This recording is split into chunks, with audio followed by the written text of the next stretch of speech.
Tension in the workplace. It's something every leader will have to deal with at some point. Maybe two team members keep clashing over responsibilities, or there's friction between departments that just won't go away. Sometimes it's subtle, like eye rolls in meetings or those long, awkward silences. And other times it's more direct, like heated disagreements or an overall drop in team morale. Here's the thing, workplace tensions don't fix themselves. Left unchecked, they create disengagement, lower productivity, and in the worst cases, lead to toxic work environments where people no longer feel motivated to contribute their best. The good news, as a leader, you have the ability to prevent, manage, and resolve these tensions before they become real problems. Welcome back to the Industry Portal, where our goal is to advance your career. In this video, we're breaking down 5 strategies to help you navigate workplace tensions with confidence and turn conflict into an opportunity for stronger teamwork. First of all, let's talk about spotting tension before it escalates. Workplace conflicts don't usually start with a dramatic argument. They build up over time. Maybe one team member is consistently missing deadlines, and their colleague who depends on their work starts to get frustrated. Instead of addressing it, resentment builds, and soon they're barely speaking to each other. Or maybe two employees have different work styles. One prefers detailed planning, while the other thrives on last-minute creativity. If they don't acknowledge these differences, tension is inevitable. The key is to recognize early warning signs, a sudden drop in collaboration, defensive behavior in meetings, or even passive-aggressive emails. As a leader, it's crucial to check in with your team and create an environment where people feel comfortable discussing concerns before they spiral out of control. If you notice something is off, take a proactive approach. A simple one-on-one conversation like, "Hey, I've noticed a bit of tension between you and X person. Is there something going on that I can help with?" can make a huge difference. Next, it's important to stay neutral and lead with emotional intelligence. When tensions arise, emotions can take over, and if you react impulsively or pick sides, you risk making the situation worse. Imagine two team members are arguing over who's responsible for a project delay. One says the other didn't communicate properly, while the other insists they were waiting on approvals. If you immediately blame one side without understanding the full picture, you're not resolving the issue, you're reinforcing division. Instead, take a step back and listen objectively. Hear both perspectives without jumping to conclusions. Ask open-ended questions like, "What do you think led us to this miscommunication?" Or, "What outcome would you both like to see moving forward?" Staying calm and composed is key. If you remain level-headed, your team will mirror that energy, making it easier to find a productive resolution. Now, let's talk about creating a culture of open and honest communication. One of the biggest reasons workplace tensions escalate is because people don't talk about them directly. Instead of addressing issues head-on, they vent to co-workers, send vague emails, or avoid each other altogether. Now, the longer this goes on, the harder it becomes to resolve. Think about a time when you misunderstood someone's tone in an email.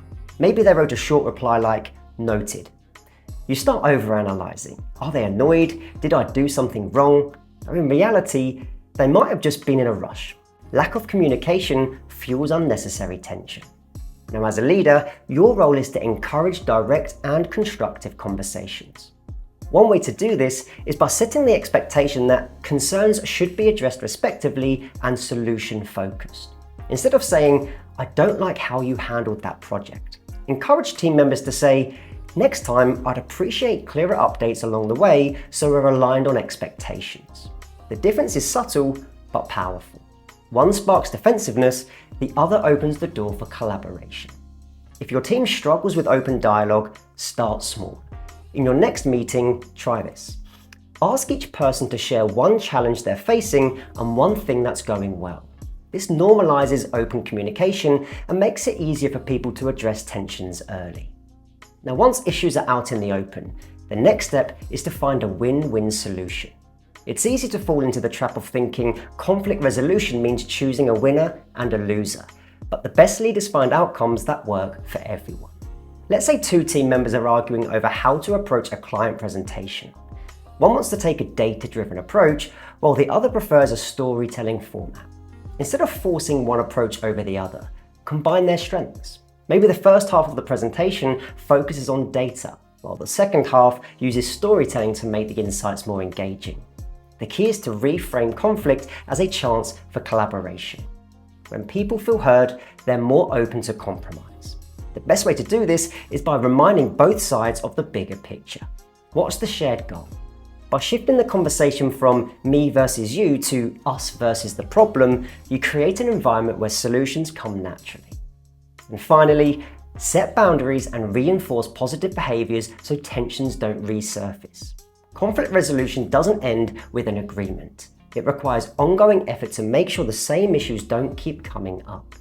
If two employees constantly clash because they have different work styles, it's not enough just to mediate one conversation. You need to establish long-term solutions like setting clearer roles, adjusting workflows, or even scheduling structured check-ins to ensure collaboration stays smooth. Setting clear boundaries also means reinforcing a culture of respect. If someone is constantly interrupting others in meetings, don't just address it once. Make it clear that everyone's voice matters and model that behavior yourself.